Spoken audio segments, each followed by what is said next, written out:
It's another edition of Time About the Movies, and today we're taking a look at the movies of March 19th, 1993. Only two movies to look at today, but they are two of the most notorious flops that came out in 1993. And you're going to see why as we move along. So let's go ahead and start off with the first movie that we have here, the end of the Teenage Mutant Ninja Turtles franchise, at least this original franchise, at least. And by franchise, I mean the films. The series still went on for like 3 more years after that, but we'll delve into that as we go along here. But let's talk about the movie that killed the live-action Ninja Turtle movie franchise. That is Teenage Mutant Ninja Turtles 3.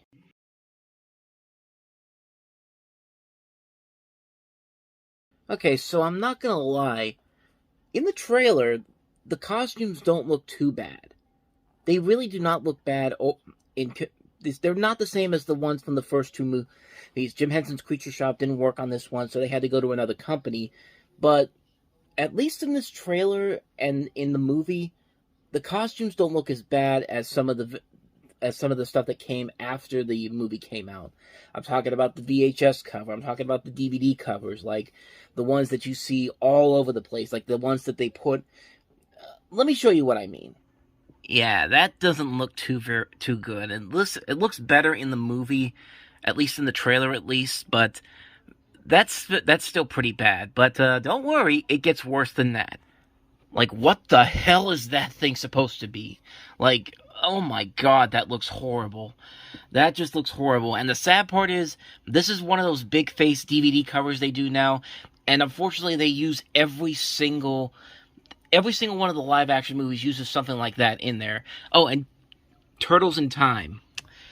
That is not the title of the movie, even though they keep tying this to Turtles in Time, the video game, which is the far superior Ninja Turtles project with the name Turtles in Time.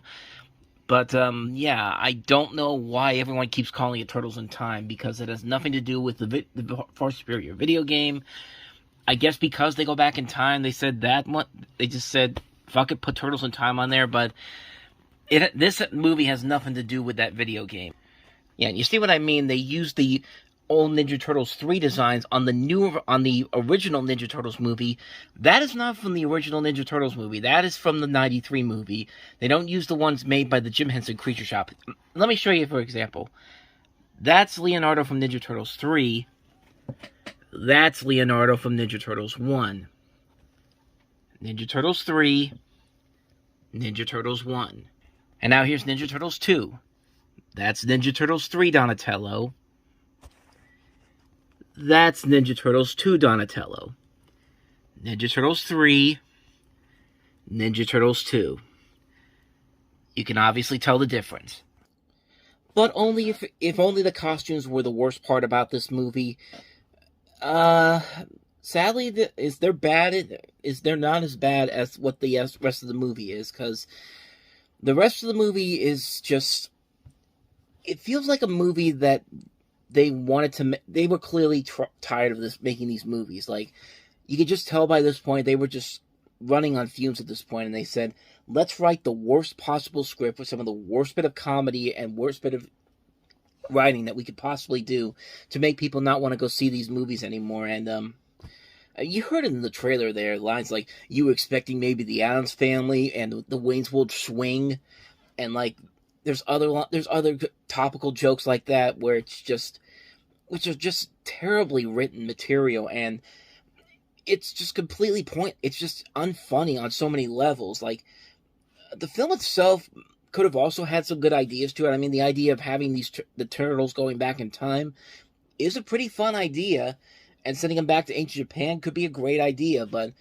it's just the wrong execution, and just the writing is not that well written. The puppeteer work overall is not very good. But I gotta give them credit, though, for actually getting some of the people that they had back for this one. Robbie Rist and Brian Toshi, the voices of Michelangelo and Leonardo, are the only two actors who have voiced all these characters in all 3 of these movies. And Corey Feldman, who was Donatello in the original Ninja Turtles movie, came back for this one. And you see Elias Koteas, who plays Casey Jones in the first film, came back for this one as well. And the big surprise, I think, was that Judith Hoag from the first movie wasn't back, but they brought back Paige Turco from the second movie as April O'Neil. But it's weird to casting choices, but I mean, I gotta give him credit for actually trying to bring some of the characters back from the previous film. I just wish they brought him back in a much better movie. I mean, the biggest problem with Ninja Turtles 3 is that you could just tell that they were done with this series. They wanted nothing else to do with it. They were really running out of ideas. And kind of like how the Ninja Turtles franchise itself was kind of running on fumes at the time. Like in 93, they were still popular, but they weren't as popular as they were at the start of the 90s. And like I said, they were on for like 3 more years after this movie came out. But even by then, the animated series was running out of muster, and they were just basically copying what Batman the Animated Series was doing with the red background, and then trying to add this extra layer to the turtle. Those apparently in the last seasons of the show, there was actually another stage mutation that they were trying to add to these characters that made no sense whatsoever. And like I said, it just felt like they were running out of fumes. It was an idea that was slowly but surely coming to its end, a popular thing that was slowly but surely coming to its end originally. Nowadays, this is just, the Ninja Turtles are still very popular, but with all the different adaptations they had. But this was nearing the beginning of the end for the Ninja Turtles' original run of popularity in the late '80s, early '90s, and and this is the movie that kind of probably started that trend, because nobody really remembers this movie being good. And most of the time, whenever you hear people talking about the live action Ninja Turtles movie, they're only talking about the first 2 ones, and then not this one. So, and that's pretty much all I got for you on Ninja Turtles 3. I think I don't need to say too much more, because I think everybody agrees that it's the worst movie of the original trilogy, and for good reason, because it just wasn't a very good film, and it just felt like it was the end of the road for these guys back then. So, yeah, that's Teenage Mutant Ninja Turtles 3. Now let's move on to the next movie, and that is Bridget Fonda in Point of No Return.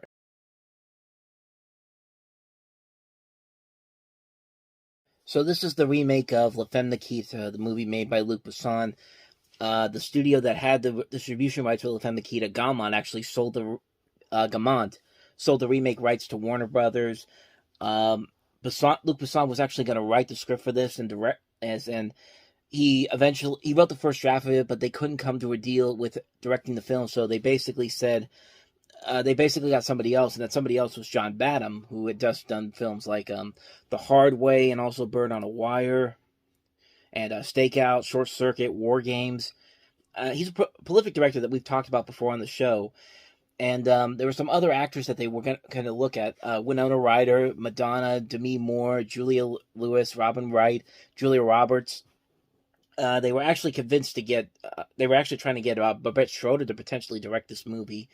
But that never happened. And that movie actually had another title under it called The Specialist, but of course that would later become the Sylvester Stallone, Sharon Stone movie that would come out the following year.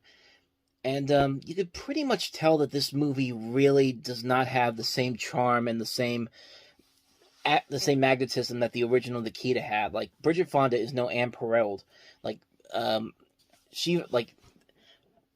Here's my thing with these type of movies. With these, where you got it's an action movie with a female lead in it.